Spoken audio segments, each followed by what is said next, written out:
watching Thrifty Kaniffy. Hello everyone and welcome to Thrifty Kaniffy. We're going to be taking a look at a modern traditional knife today. This one by the QSP brand. The box here says Better Knife, Better Life. Just comes in the standard gray box.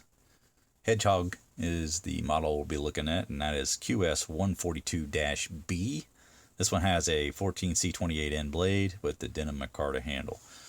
Made in China. Now you can also get these knives in a carbon fiber handle option. I opted to go with the less expensive one. These are $58 before tax and shipping. And I got this on C. Risner.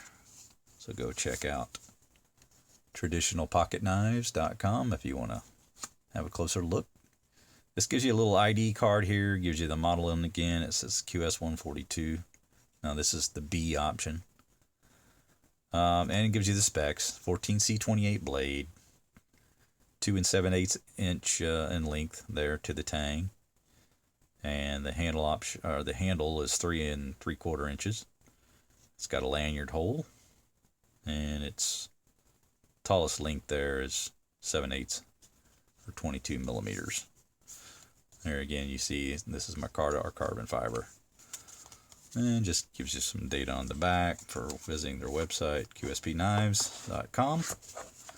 But pretty good little presentation in the box there. Alright, so here's the knife, and we've got a closed length of 3 3/4 inches. And we'll zoom in just slightly. So if we have a look at this Micarta handle, you'll see that the unique feature about it is it's got these little grooves in it, top and bottom, and then the middle portion is a little more smooth. So it's almost like a jigging, but not quite that dramatic. And again, makes for a really good grip there. Micarta is really well, high quality Micarta. It gives you a nice jiggy up and down zigzag pattern there in the middle, which is kind of nice. And it's supposed to be of a denim colored Micarta. The blue is a little faint. It's more gray, honestly, than blue, but okay. I can see just a touch of blue in there. And I think it kind of depends on the lighting, but right under this light, it looks just more gray than blue to me. But the pivot screw is a T8, and then you get 2 more handle screws that are T6s. So if you wanted to disassemble this, I suppose you could. Not an issue. On this side, you get on the pivot, you get a little triangle logo, and they've lined it up pretty good there, so no complaints. Back side, we have stainless springs and stainless liners, and you can see that's really well constructed. Not seeing anything major for gapping, and it's nice and smooth in that closed position. Now, however, we have something of a modified sheepsfoot blade, I would suppose you call it. I've also seen it listed as a cleaver blade. I'm going to go ahead and call it just a modified sheepsfoot. But you call it what you like. You have a nice long nail pull there on both sides of the blade. But the easiest way to open it is just a yank on it. Little pinch there, and it comes right open. Don't really use the nail nick in the traditional sense. You get a half stop on this guy, and the pull's about a 7 to 7.5, I'd say. Really good lockup. It's going to take quite a bit to move that blade with your thumb there. The grip options are pretty limited, but it's comfortable in that position. You get a full 4-finger grip with just a little more to spare down here. And there's nothing to interfere with your cuts. So a nice shaped blade. And again, I'd say it's something of a modified sheepsfoot. Now this is 14C28 steel here. And you can tell that the walk and talk on this guy, really nice. And what I've come to expect from QSP, they make some really high quality knives. I really appreciate their Penguin. It's a good budget knife if you like modern knives. They've dipped into the traditional realm here with this modern traditional, and I do like my sheepsfoot blades. The only thing, it's a little bit modified here to create something of a little bit different style blade that maybe doesn't quite fit the standard type of sheepsfoot blade. So I'm not going to quibble about what anybody might want to call it. You know, and there might even be people out there calling it a coping blade for all I know. But again, I've seen it listed as a sheepsfoot, and I tend to agree with that. But, yeah, nice walk and talk.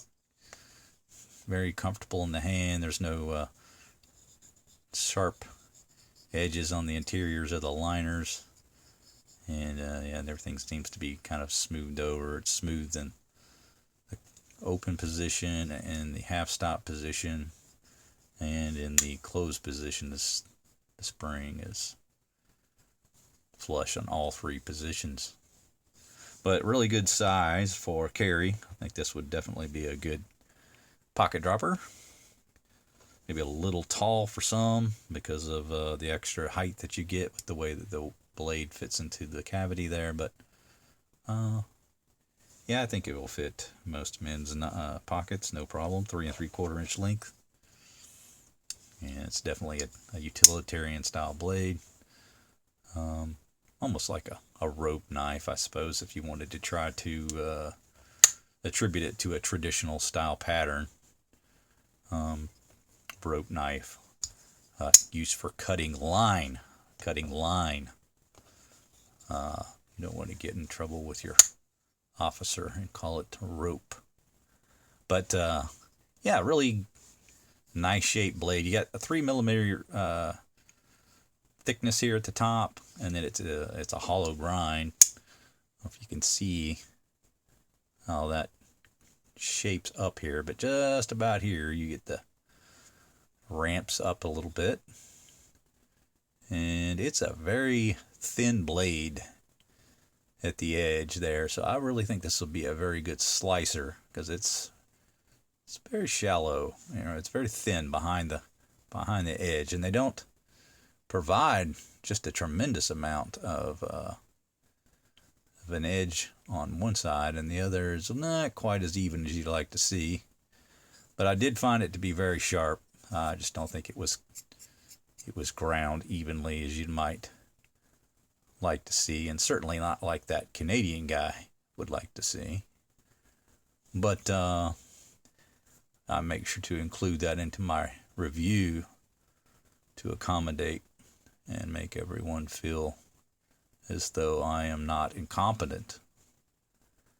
So here you have that. It's straight behind the edge there, but just not an even grind. A little higher on one side than the other.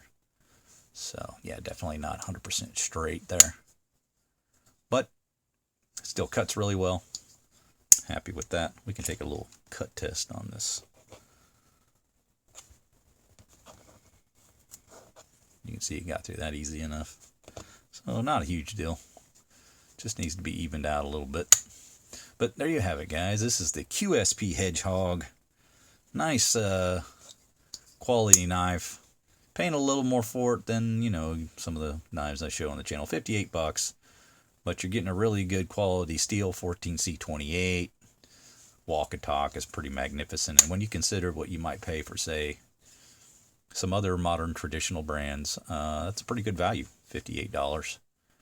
You know, maybe about a sixth or fifth of the cost of some of the others that you've seen out there recently. Is it as well made? Nah, probably not. But all the same, it's pretty well constructed. Hard to complain for what you're getting for the money. So, just another option.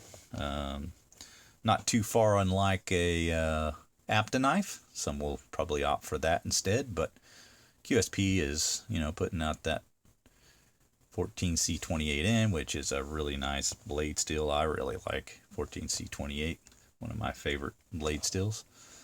But I'm not a blade snob or anything like that. You can give me 7CR and I'll be happy, you know, 420 or whatever. So I don't complain much. I just sharpen the knife and keep on going. But that's going to do it for my review, guys. I hope you enjoyed it. Make sure you like, subscribe, hit the bell to be made aware of videos when they drop. We'll be bringing you more knives to come, and I hope you enjoyed this review. Everyone have a fantastic Thanksgiving, and hope to see you soon. Take care.